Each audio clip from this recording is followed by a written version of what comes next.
Hello, everybody. Sorry for the slight pause there. I was just making sure the computer was recording. Hi, everybody, and welcome to week 8, where the semester is shooting past at a rate of knots now. And we're well and truly getting towards the second story that you're writing and the second critique group. So in the tutorials this week in week 8, you wouldn't have been assigned to a new tutorial group. But in the tutorial next week, in week 9, you will be being put into your new tutorial groups for the unit. So super important to attend. And again, please bear in mind that when you're attending and when you've been assigned to a critique group, you are making a commitment to that group to see it through to the end of semester. So please do join up for a critique group. Then please honour your obligations to that critique group to see it through to the end of semester. So this week is a really great week to be putting together your idea for your second short story. The earlier you can write that short story, the more time you've got to edit it and make it into something really amazing.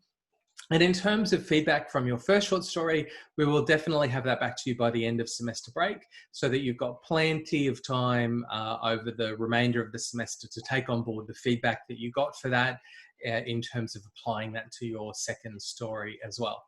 Okay, now one interesting question that I got this week that I was going to talk a little bit about kind of relates to what's called magic realism. And I'd like to just describe really what magic realism is in the remainder of the time that we have together in this video.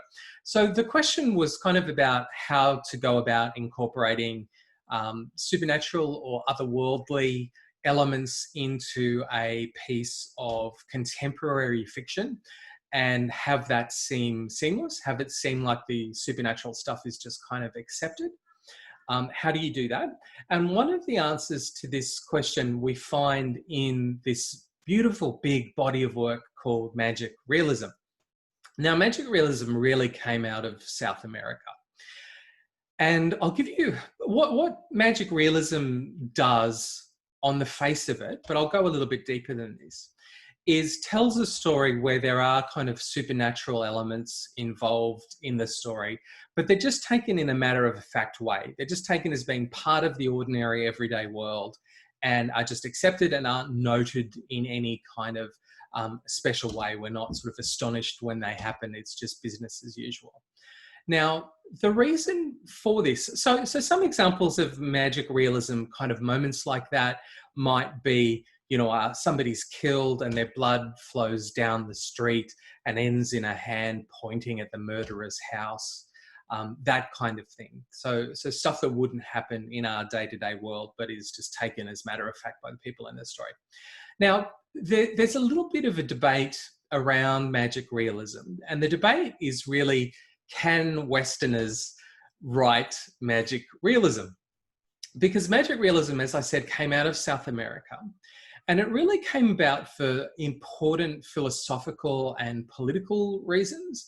So part of the animating energy behind magic realism was this idea that Western literature and depictions in Western literature kind of favoured this post-Enlightenment logical way of viewing the world. And that the indigenous people of South America had a very different way of viewing the world, but a way that was no less valid, which was as seeing things that the European view would consider superstitious or supernatural or illogical, a way of privileging those in literature was to write about them as if they were just ordinary kinds of things. And this was kind of what magic realism was designed to do in its really early days there, was to re-privilege that indigenous way of viewing the world where these things aren't supernatural. These things are merely just part of the world as we understand and as we know it. So that's why magic realism incorporates those kinds of motifs and symbols and so on that just go unquestioned and accepted by the characters in the piece. And we've seen magic realism come out of places like India and so on as well. And part of the argument that occurs around magic realism is that it is necessarily this kind of post-colonial form, in that you need to really have the colonizer who's come in, who's sort of oppressed the population with this is the right way to view the world. And then magic realism in the context of that country is about reclaiming the pre-colonization ways in which the world was viewed and writing from that kind of point of view.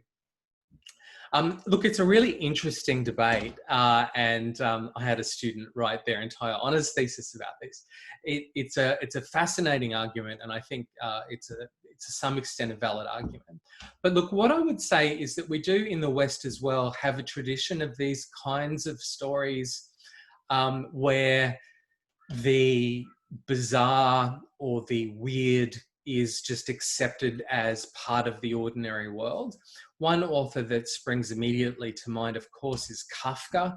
So take Metamorphosis, one of the most famous short stories ever written, where the narrator just wakes up one morning as a bug, and the rest of the story is told from the point of view of a narrator who's now a very large bug. There's also writers like Gogol in the Russian tradition, who wrote a fantastic story called The Nose, that I'm sure you can Google if you're interested in this kind of thing. In The Nose, we have a Russian military officer whose nose falls off and goes about having its own life, and also sort of becomes a military official, and comes into competition with the original official for the love of a woman, etc., etc. So it's quite weird, it's quite bizarre, but there's definitely those traditions around. A really good example, perhaps, of a contemporary writer from purely the Western tradition of writing about this would be Edgar Keret, who's an Israeli author who writes very much in that liminal space between the real and the surreal. So yeah, if you're interested in incorporating that kind of stuff into your work, absolutely, there's a long and rich tradition of doing so. I'd really encourage you to read magic realist stories. We've had one so far this semester in House Taken Over, but seek them out, read them, get a feel for the form, go back to your roots and read some Kafka if you haven't already, and then be playful. It's a wonderful, symbolic, playful, imaginative space for those of you who are interested in writing into this kind of non-literal story space. Okay, that's all I have to say today. I'm going to try to keep these as brief as possible. Please, if you have any questions about what you'd like me to discuss in our little weekly video, please email me your questions or post them up on Padlet, and I'll be only too happy to address these again next week. Thanks very much for watching. Have a great day. Bye.